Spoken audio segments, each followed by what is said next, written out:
Secunderabad central యూనివర్సిటీలో ఉద్రిక్త పరిస్థితి నెలకొంది. హెచ్సియు విద్యార్థుల ఆందోళన నేపథ్యంలో పోలీసులు భారీ భద్రతా దళాలను ఏర్పాటు చేశారు.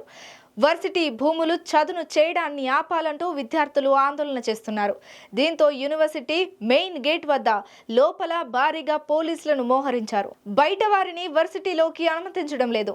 అయితే ఈ వివాదంపై టీజీఐఐసీ తాజాగా స్పందించింది. కంచి గచ్చిబౌలి భూముల వివాదంపై టీజీఐఐసీ కీలక ప్రకటన చేసింది. ఆ 400 ఎకరాల భూమి ప్రభుత్వానిదేనని పేర్కొంది. ఈ ప్రాజెక్టులో హెచ్సియు భూములు లేవని స్పష్టం చేసింది. ఈ భూములు ప్రభుత్వానివేనని కోర్టులో నిరూపించుకుందని వెల్లడించింది. ఓ ప్రైవేటు సంస్థకు 21 ఏళ్ల క్రితం కేటాయించిన భూమిని కోర్టులో న్యాయ పోరాటం ద్వారా దక్కించుకుందని తెలిపింది. ప్రస్తుతం అభివృద్ధి చేస్తోన్న భూమిలో చెరువులు లేవని తెలిపింది. ఈ భూమిలో ఒక్క అంగుళం భూమి కూడా సెంట్రల్ యూనివర్సిటీది కాదని టీజీఐఐసీ పేర్కొంది.